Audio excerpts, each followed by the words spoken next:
And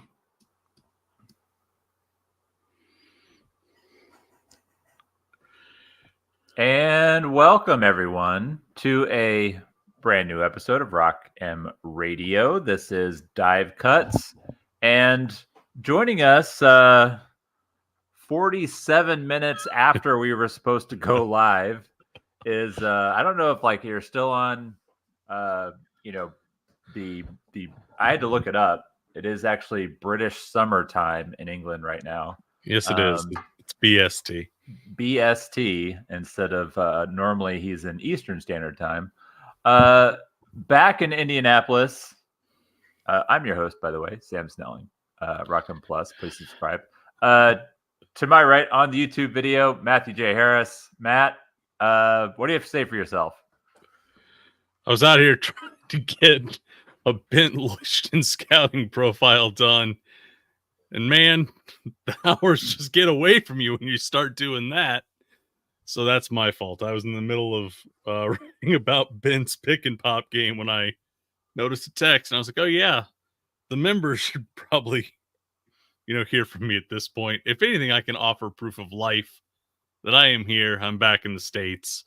But time management tonight was just poor. There's no other way to say it. This was just craptastic time management on my part. So I apologize to everybody. Normally I'm punctual and ready to go and prepared. Tonight, not so much. So I apologize deeply for my offense, and it won't happen again. Well, I mean, you got to see your favorite football club. We'll use the proper British term. You got to visit the Lakes Country.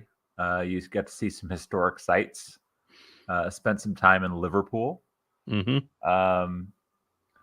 All the while, Dennis Gates and his staff were putting in the work and getting commitments. Since we last spoke, Tony Perkins is a Tiger. Marcus Warwick is a Tiger. And Mark Mitchell, also a Tiger. That takes Missouri's spring portal class up to 4. If you include Jacob Cruz, who was an early adopter, we'll call him that. Any grand takes from all that stuff that happened? Glad I prepped and had everything ready to go before I left. You all certainly utilized what got left in the freezer, so glad that didn't have to sit long and spoil. No, just I think the one thing a lot of us that had spent entirely too much time tracking the particulars of these things had sort of wondered was, was the board expansive enough if decisions didn't go their way? And at what point would you start to wonder, if their approach had panned out? And I thought, if we got to last Friday, which would have been, I think probably like April 25th or 26th, we'd gotten to that date and they had, not secured more than maybe 2 commitments, it was going to be a case where had they put themselves in a spot where they didn't really have a lot of alternatives. Well, that doomerism didn't pan out at all. They closed.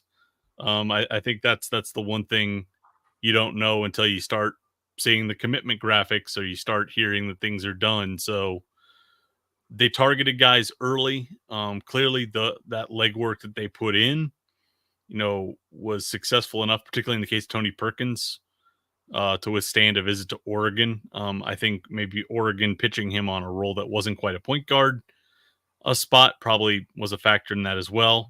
But still, to get Tony Perkins off a visit, in a week lag to close that is a notable, win, especially for a position of critical need, which you and Watkins, talked about while I was off gallivanting somewhere around the Midlands of England. I think the Warwick pickup being done relatively quickly was, something that, was done in a pretty normal time frame, given his list and the demand for him. It was good just to see them handle business efficiently. And then, Watkins and I have talked about this, and sort of the potential trade-offs that resulted from it. But, Mark Mitchell hit the portal on April 9 or 10. He was done in 10 days. That's an incredibly quick portal recruitment, particularly for a guy that at least until yesterday, was a top 20 portal talent. Now, that probably meant meeting an asking price and not really blanching at it. And it meant, probably committing a chunk of, the NIL budget that might have otherwise, as we'll get to in a minute, a 5. It probably meant that if you were going to go that route and you were going to be decisive in taking a guy who you feel like you need for your system, there are trade-offs that are going to happen. But, for what we know about Mark and his ability as a perimeter defender, for what he can do as a cutter and a rim finisher, that ticks a lot of boxes. We'll see if the jumper comes around, but there was a guy they liked. He met what they needed, and they were, quick in locking that down. So I think overall, that week sort of reinforced that while we might, behind the scenes have some questions about process or logistics or whatever, the results bore out that they got done what they needed to get done. And, coming out of last week to have 4 portal commits done, to know you had the bulk of your class done, is whatever I want to talk about logistics or process, results trumped all that, and they've done mostly what they've needed to do. So I think people can feel really, really heartened by that. Yeah, I think overall, I mean, I don't think at this point, if you're a Missouri fan, you can be remotely disappointed with the class so far. Obviously, we've kind of talked about, maybe some of the financial constraints that have sort of, bore out after the Mark Mitchell commitment, and what that has sort of done to the board, at the center. I would always kind of say, I don't like it. This isn't, when it comes to the finances, this isn't like professional NBA where you have a salary cap, you have, slots, and where a lot of this is some give and take. And, if Missouri felt like they were one piece away from being a national title contender, and that one piece away was going to cost them $1.2 million, as a 5, I'm pretty certain that Dennis Gates and the staff could probably take their case to some of the guys with money and say, look, we're this close. Yeah. Can you continue to, give us a little bit more money so we kind of put us over the top, and then you kind of go from there. However, I don't think there's a whole lot of guys that are, that really are available to begin with. Right. Who are that, even the guys at the very top of the market, like a Jonas Idu, Cliff Omoyuri, guys like that are setting the market rate. I don't know that those guys are difference makers to the point where you look at the Missouri roster, you say that's the difference between us being an NCAA tournament team and a national title contender. Right. I look at a new Marbalo, and the number floating around, I think when he was going in was 1.5 was sort of the number I heard a couple of times. And it's okay, Umar Ballo is a nice player, but was he the difference between Arizona being good or not good last year? I think if you were to look at the pieces there, he was probably second or third maybe in usage. He wasn't a dominant Zach Edey level kind of big to where you go, okay, we need to, or even a Hunter Dickinson level big the year before, where you're okay, we've got to go pay this because this guy can be a fulcrum for our offense. Is it worth giving high 6 figures to a Felix Okpara when he jumps in? I like Felix Okpara. He's a fantastic interior defender and a good cutter, but is he worth $800,000, $900,000? I don't know. And then realistically, you've got to look at, bringing that guy into your locker room at that level. And guys are smart. Basketball players are pretty smart. They're they paid this guy $900,000 to be a, backline anchor for us. Yeah. I think that, kids are smarter than we give them credit for. And I think they're going to recognize, if Mark Smith comes in and Mark Smith's jumper hits, Mark Smith's an NBA player if the jumper comes around. I think guys are going to recognize that. And, Cliff Omoyuri, really good defensive big. Jonas Idu, really great defensive big. Again, it's easy for us to say this, particularly given what Mizzou's struggles have been on the interior, but is it worth committing $800,000, $900,000, $1 million plus for that asset. I don't think it is. And we'll see what they can do as an alternative plan to that. But I think there is some legitimacy in saying, okay, are those the guys that are going to put us over the top and contend for an SEC title or contend for, a national title or a deep run? I'm not sure. So the gap between, the mid market, guys that, I think were probably like 15th, 16th, 17th on the board and where they are now, there's a difference there, but the difference between 15 and 1, I think, is closer than people think. And I don't think it's worth an extra $300,000-$400,000 in commitment to get there. So it's easy to say that now. It's easy for us to talk about that in May before games have been played and before we've seen what this team looks like. But, I don't know if I could have justified going to that level. And maybe the only player would have been Jaden Quaintance, but I think Jaden was looking for a number even north of that for 2 years. So it really is hard to sort of gauge what is the appropriate value here in this environment. Like you said, you're worth what somebody will pay right now. And the question is, do you think it's worth paying someone what some of these asking prices are, particularly given the style of player they are? I can go either way. And the style of play that Missouri wants to play also. Right. Like I do think that there's some validity to a lot of Mizzou fans' complaints about some of the stylistic choices over the last couple of years, and some of like the things that they've conceded. From a roster standpoint, as far as like basically conceding the glass, and liking to a way to mitigate that. But there are ways to mitigate that without giving up what your stylistic choices are. And one of the ways that you can do that is you get bigger across the board, which they've done. Their point guard's bigger. The two guard's going to be bigger. The wing is going to be bigger. The four-man is going to be bigger. They're all going to be bigger and more athletic. They are bringing in guys who can rebound. The difference between Tony Perkins and Nick Honor, the difference between having Tamar Bates at the at the 2 versus Sean East, having Mark Mitchell at the 4 instead of Noah Carter. It's just like that. All of those things are going to make a difference to this team. Doing the things that I think us as fans, and I've read plenty on the internet as well, of fans really kind of wanting to not get crushed on the glass, to be better defensively. And I think they've built the roster enough so it should be that they, and then when you kind of take into effect, Peyton Marshall and what I think they kind of expect from him, the potential for Trent Burns to step into any kind of role, which may have to happen now, and then whatever may come out of the portal. We know that they're still looking for one more spot. Yeah. And I think that's a good way for me to segue to the next part we wanted to talk about, which is the latest on the transfer portal. So there has been a lot of movement on those high-end bigs. It hasn't completely played itself out. I think Omaruri is still out, has not yet made a decision. But we did get moved. Toby Awaka committed to Arizona. Yeah. We mentioned earlier, Jonas Idu from Tennessee is now going to be an Arkansas Razorback.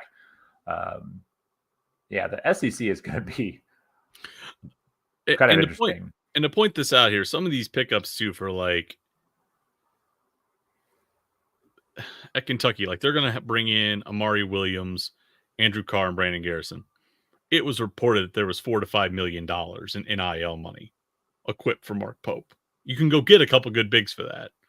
$4 to $5 million for John Calipari. You can go get players for that. Missouri's not broke, but it's not rolling out $4 or $5 million NIL budgets, and it's not in a market where even IU is going north of $4 million. And where you have 3 coaches that are essentially needing to buy entirely new high-end rosters to keep fan bases sated. Like there is I said this a lot in the last couple of days. Once you understand that like bookend positions, point guards and bigs are the scarcest commodities in the portal, and really good ones are even more rare, it doesn't matter what I want. I would have loved to have had a couple of guys here. Does not matter because the scarcity principle still applies. They can name their price. They can sit and wait as long as they want because they know there's going to be demand there. So you either have to decide early on in the portal, we care so much about our point guard and or big position that right off the bat, we know we're going to spend a healthy chunk there, and then we'll figure the rest out from there. Because you can find shooters as long as the day is to, at this point, you can go in and probably find some quality shooters. You can probably find workable foremen, and there are decent enough secondary ball handlers. But if you want a proven point guard or a proven big, you better decide on March 18. We are kosher, eating a big cost to make this happen. Missouri decided, that it could spend some money on Tony Perkins. I think that was a prudent decision. But some of the bigs that I think that they were looking at and what the asking price was, even for like a guy like Terrace Reed, was really high. And again, we'll get back to the portal here in a moment, and this will come full circle. It's easy to talk about this when you only have maybe 2 or 3 spots to fill. Missouri was trying to fill 5. You reach a point where the budget doesn't stretch anymore. Missouri made some investments in a point guard. It invested in a 4-man, which is a key in its system. And then it got a secondary ball handler with some scoring punch and then another floor spacer. That's a lot to get done on their budget. So at some point, you've got to decide, okay, what are we going to do with bigs? And a lot of the bigs that we're even seeing on the secondary market are going to, I think going to SEC and high major programs, when in the past we would have thought they might have been mid-major plus guys. So yeah, the big man market is hot. Missouri's committed resources elsewhere. I know people are going to look at it and maybe say a Bent Leuchten or a Josh Gray. Folks, they bought 2 guys that are really, really good at their positions and then supplemented depth. At some point, you got to concede something somewhere, and it's probably going to come in the big man market. That's where they are. So let's talk about Josh Gray. Josh Gray kind of emerged as a potential addition last week. Yeah, last week. He entered the transfer portal about the time that South Carolina signed Jordan Butler. So I think I joked at the time that they would complete the trade. Yep. And look, I get why Gray gets a fair amount of flack from fans. There are definite limitations to what he's capable of doing. However, for what you need, a big body who can move well, has decent hands, rebounds the ball, plays good defense, and you won't have to commit a lot of NIL money to land him. Like lots of reasons.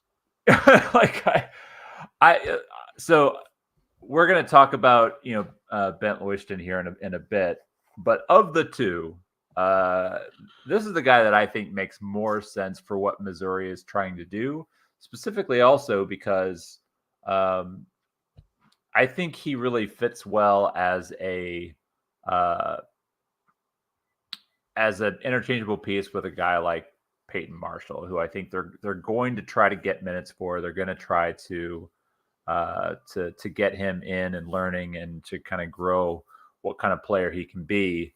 And I see both of those guys as being kind of be able to play the same role. And so you don't, the experience factor obviously with Gray is more attractive than, maybe Marshall trying to defend some SEC bigs, but he's the one that, when he joined, I'm like, I wouldn't hate it.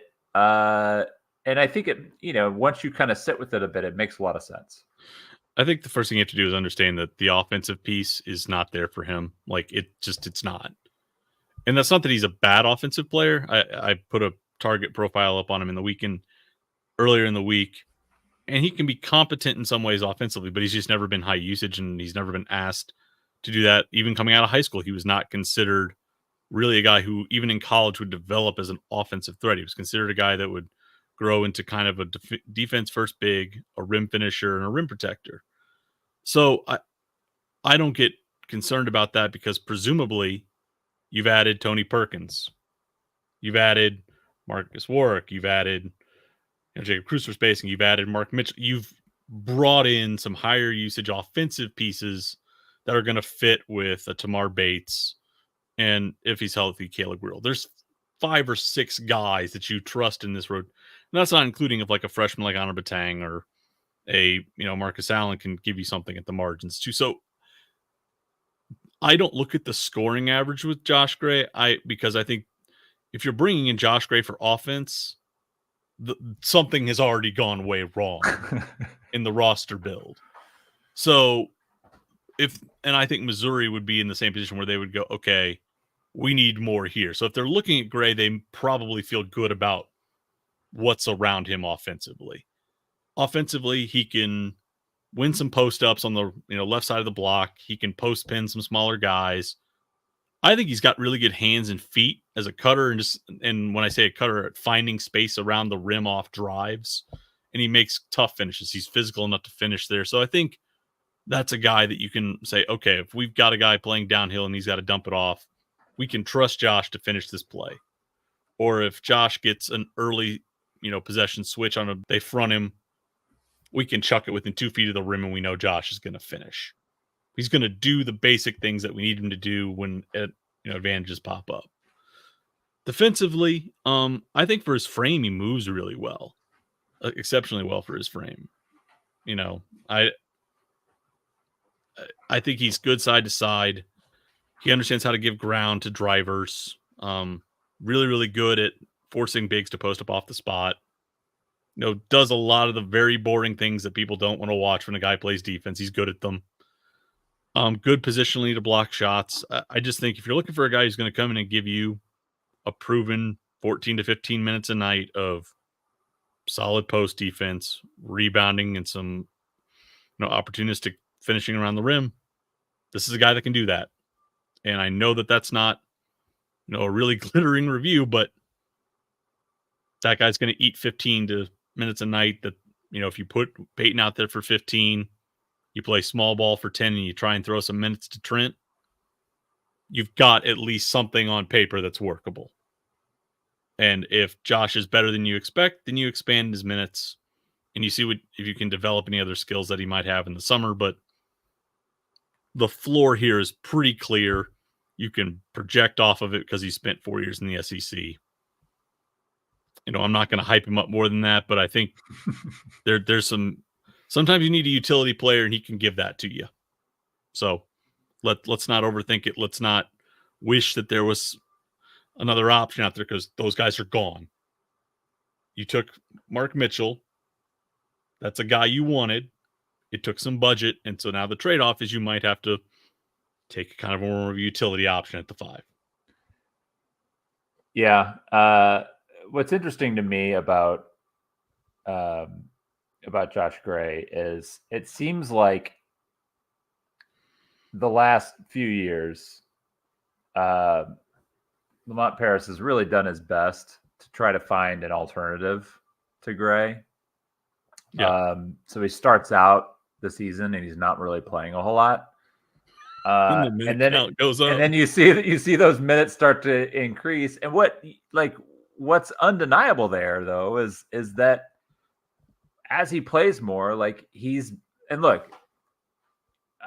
isn't a guy you're going to throw the ball, to on the block very often, maybe every once in a while, and expect a whole lot of great things. But he rebounds the ball really well. Like 2 years ago when he was actually playing and he qualified, his defensive rebound rate was north of 26%. It was one of the best in the SEC. Rebound rate was third in the country at 18%. Like he can go get it. He can go get the ball. And for a team that did not go get the ball. That's right. For So this is like, when all the fans want to push back against, this is gonna be the guy, and I don't even know if this is gonna be the guy. If I were gonna take odds right now, I would maybe put my money on it, but it wouldn't be a whole lot of money. But I mean, like, it's undeniable that the guy can rebound. It's undeniable that you get him within a few feet of the rim, that he can cram the ball in the basket. Like, there are a lot worse things than a 7 foot, 250-pound dude who is built like that and can rebound. I mean, we get pedantic as hell on this podcast and in our general content, but I will say this: the dude does big man things. He doesn't let you get a post up on the block. He walls up and blocks shots. He will go fetch anything. He believes in Moses Malone's there are 3 types of rebounds, including the one I'm going to go get. And this is the thing, too. I looked at it this afternoon. For the last 2 years, when he's been on the floor, the guy who makes the biggest difference in South Carolina's defense, really improving, is Josh Gray. They're 10 points better per 100 possessions on defense when he's on the floor. Not a high usage guy, but he's going to limit second possessions. He's going to limit rim attempts. He's fantastic. I think he ranked in like the 85th percentile in rim defense. If you keep it simple and you keep what you expect from him pretty narrow, he can be useful for you. And sometimes that's what the portal exists for, is to find those guys for you. Missouri has that. Gray, I think, if the expectations are right, if the role is clear, can fill that. And, if anybody else has, frustrations over that, again, we could always give Mark Smith back or Mark Mitchell back, take the money and use it somewhere else. Like, that's it. That's the thing. What are you willing to give up Mark Mitchell to get? Yeah. And especially, considering that I think we all agree, like, the ceiling on Mitchell and what he could do could, be a really big linchpin for what this team can kind of be offensively. Right. So the other guy that seems to be catching the most. So anybody who hasn't seen it, I did a quick write up on sort of like the 4 main post targets. We're just going to focus on a couple of them because we feel like those guys are a little bit further along with Mizzou's connection to them. I don't want to discount any interesting case in Pryor or Carlton Lingard. I haven't watched any of Carlton. I'll be frank. I have not watched Carlton tape.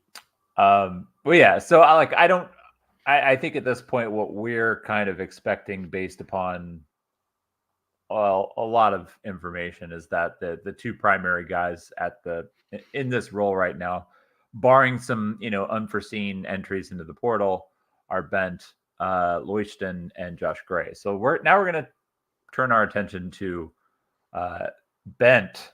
Get Bent. I would be fine no matter what direction they choose to go. If they choose one of these 2 guys, I like what Bent Leuchten has to offer. I think he comes with a few more like athletic limitations than maybe Josh Gray, but I think it may be a little bit more offensive polish. I think it's hard to kind of project him because he's I think missed 16 games in the last 2 years. And in both cases, those were knee injuries. And when he was coming back, he was on minutes restrictions for 3 or 4 games. So what are we looking at here? Like 16, 20 to 22 games where he's been missed or limited in some way. So that's kept his minutes down. And that's put a ceiling on him. He also plays at a program at UC Irvine. I really respect Russell Turner. UC Irvine is, for those who don't know, one of the top public universities in the country. It's basically a public Ivy. It's really hard to get in. It's really, really respected. So you've got that working for you. You're in a Big West Conference, really crowded, in the, kind of in that market too for local talent. So he's had to go abroad and be in and sort of like cobble rosters together. But he plays a deep bench. I think he's been like in the top 40 for bench usage like 8 times in the last 10 years. He rolls a lot of bodies through. So Bent's missed games and he's played in a rotation where he's splitting time among 3 bigs. So that's keeping a cap on what he's doing. Offensively, I think I looked at tonight, if you were to like project what he's done against top 100 teams in the last couple of years, if he had played like enough, if he hadn't sat out those games, he probably would have had 10 to 12 games against top 100 teams where he averaged 14 points and 4 rebounds in 19 minutes. If he had done that, if he had not missed games, there would be high majors knocking on the door. I'm convinced of it.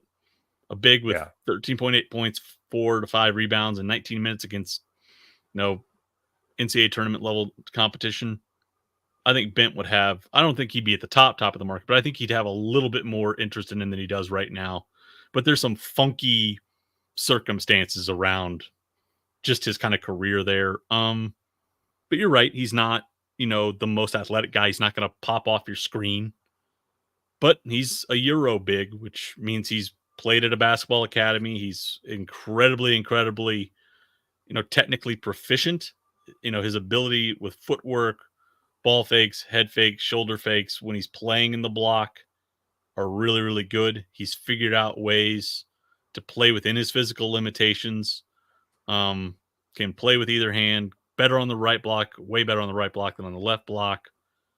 So I think there's, even if you expect maybe a little bit of a dip, he's a smart player. He's been drilled well enough. He's played good competition in Europe, in FIBA. He's played at like Adidas Next Gen events over there.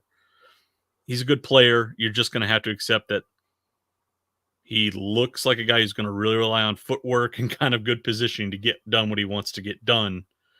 But he is what Missouri has not had in a while, which is a low block big. He is a true back to the basket big. I saw somebody say, "Oh man, it looks like Connor Vanover all over again." That is not at all the case. Not at all the case. Connor Vanover was immune to posting up. That Bent wants to play on the block. In fact, he sucks at pick and pops. He's very, very bad at pick and pops. He's better on dump offs and posting up. You just have to live with that. It's not going to look like quick rip and go. It's very much like your dad is going to watch him and go, "I like watching this guy." There's very much a YMCA kind of vibe to watching him play in the post sometimes, but he gets done when he needs to get done. Yeah, it is one of those things where it's clear what the need is. I mean, we're not breaking any news by telling people that Missouri needs somebody in the middle. I think you can realistically expect to get some minutes, from the two freshmen, specifically, Marshall, who I think is a little more physically ready. Yeah. Prior to Jordan Butler transferring out, there was some word that it would be possible that they would look at redshirting Trent Burns to sort of try to build him up a little bit more physically. But at this point, maybe that's less likely to happen. I still think you don't need a guy to eat up 30 minutes of basketball for you a night. What you need is somebody who can get you maybe 18. At most, I was going to say 20. If you can kind of get in that 13 to 20 range, you can get Peyton Marshall in like the 8 to 15 range.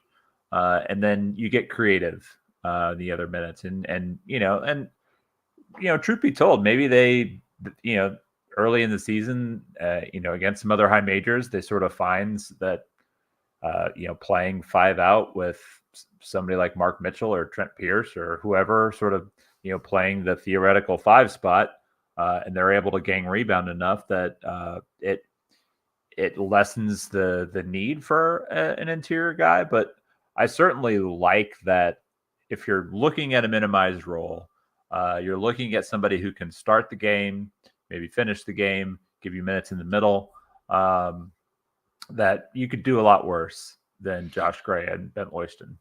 Yeah, I think at the end of the day, too, when I double back to Leuchten, is good positional defender, can force guys off spots, knows how to use his size and his frame. And I think that's the one thing I would tell people is these guys that I've watched, neither of them are physical specimens, but they both understand how to use their size really, really effectively. They understand how to take away finishing angles. They understand, how to force you to set up 2-3 feet away from where you want. They understand how to take away a counter to a drop step. Like, they're very good, I think, at just the fundamentals of post defense. And then I think they trust that they're going to wall up, and you'll see it on tape. Like, Bent will, wall up, force a tough, look, and somebody will come help and contest. There's a reason why you got Aiden Shaw and Mark Mitchell around. One of those guys can rotate and help. Like, there's ways you can make it work. But I'm also at the point where I think we've looked at the alternative. Watkins has vetted probably 60 bigs over the course of this, cycle. If there were, clearly better alternatives out there, we would be throwing them out and saying, oh, I feel like they really should double back on this guy. If they're looking at these guys, there's defensible cases for bringing them in. And also there's just the reality of this is what the market's offering right now. And you can either try and find guys that are going to check off most of what you want, or you can have 2 freshmen eating 40 minutes a night. Like, that's 2 that's freshmen and some big time creativity. Yeah. So I don't think they're handling this in the worst way possible. I think there are ways, again, you could go back and talk about the process, but even then, those critiques about process wouldn't matter because we all wanted Mark Mitchell, and Mark Mitchell costs money. So that's where we are. So this is just the circumstances they're in, and you got to, be creative with them, be advantageous, and be smart. And I think the guys they're looking at could fill some of what they need. I agree. And I'm also at the point where I'm really, really ready for them to wrap up this class, because I would like for us to be able to kind of take a break. And I would like to turn our attention to the 2025 recruiting class. There was a live period last week that I paid 0 attention to, and I feel awful. Yeah, like there are a lot of really good players. Missouri has done very well in at the prep level. I'd like to see them continue to do that and to build this thing up the right way, because as we've kind of talked about in the past, like at some point, like you're gonna have to fix the development side, and I think the teams that are going to do that, and realistically, like I think you could look at the 2 teams that are playing in the championship game. Were 2 teams that really focus on high level development. Having a core of players that you can build from, and I feel like we're going to get back there. We're going to get back there soon, because this is really the last year where the COVID years are done. And thank God, man. Like, is there anything worse than like trying to figure out all this stupid eligibility? If you're a 27-year-old still trying to play basketball, go get a job. It's time. Yeah. Or maybe you're like Seth Towns and you're in your 9th year, but you know what? Seth Towns was in law school at Howard, so he was at least thinking about the next step. Yeah, I saw. So we were joking around on our Slack channel the other day, and I did look up the roster at for FC Porto, which is the so anybody who doesn't know, what was that, a year and a half ago? The beginning of 2023, me and my wife went to Portugal. We spent some time in Lisbon and the Algarve, and finished up in Porto. We really love Porto. We kind of joked about moving there and all that kind of stuff. But, when we were joking about, picking up and leaving and landing someplace and starting a fan site for wherever we ended up. I did look at, Portugal's best players a dude who played at NC State and finished in 2016. His last name was Barber. And I kind of remember him as a player, and it's just like 2016, like there are guys who at this point were like entering college when he was finishing up, who are still trying to get approved for more years. Thankfully, Seth Towns has said that he is done playing and is going to move on. L2 is not compatible with college basketball. But like Chris Ledlam, the guy who was at St. John's this year, like he's like suing the NCAA because he was at Harvard during the COVID year, and so the COVID year wasn't a guarantee for everybody to get an extra year.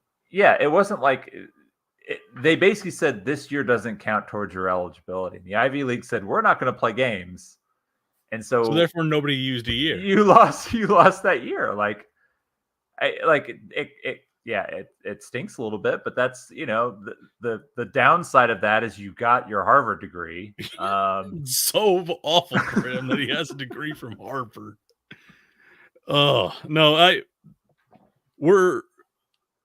will probably, this is what I will do is before I go to bed here in a little bit, I will look at and see if there's anybody that's like getting into the portal late. The portal closes in air quotes at 11:59 tonight. Basically, if a player texts an ops guy at 11:58 and says, "Hey, I'm going in the portal," that counts.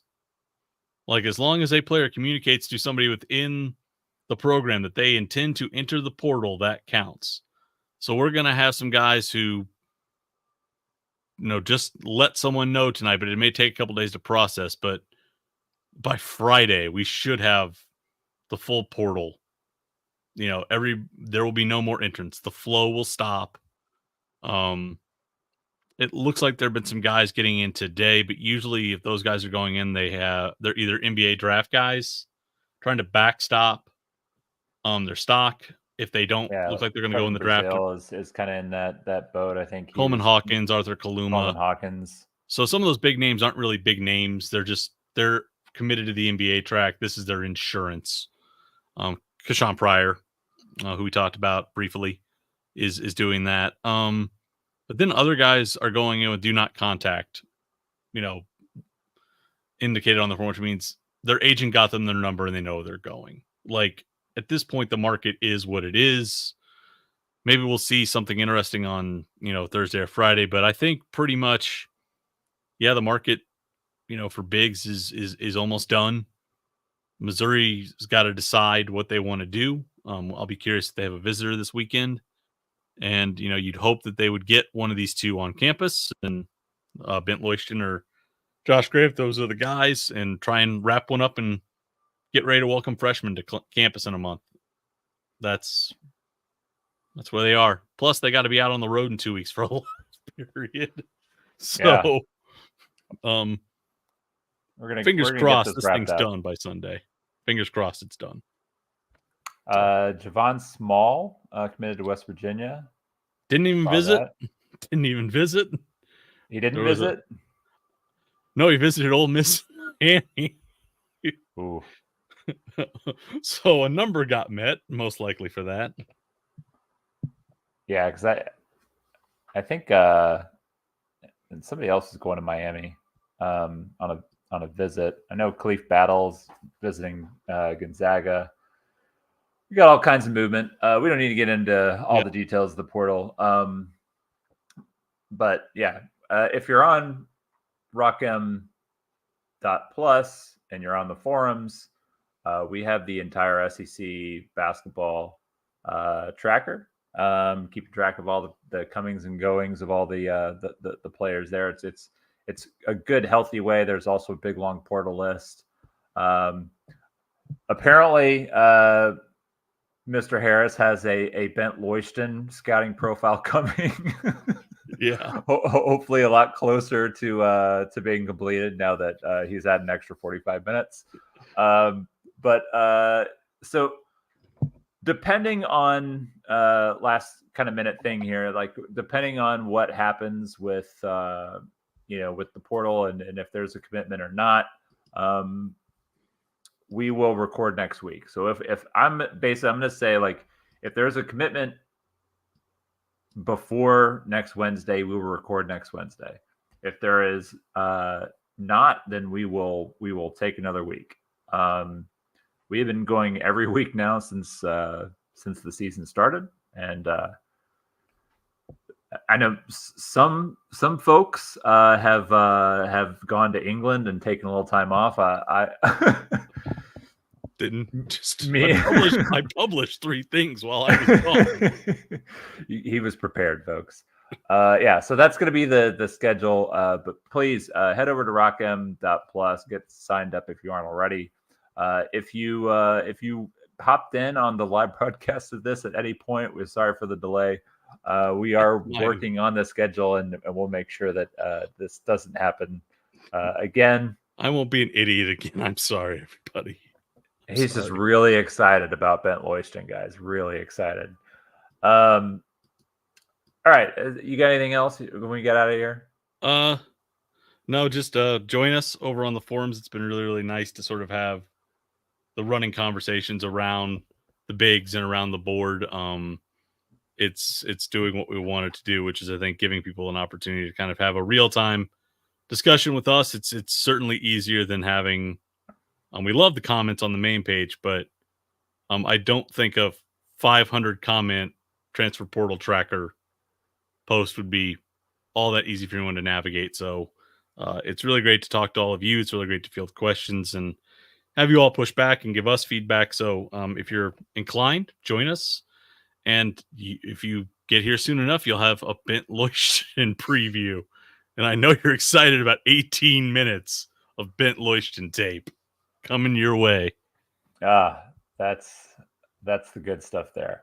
All right. So with that being said, thanks everybody for tuning in tonight. We will maybe be back next week. We will communicate that out to our listeners.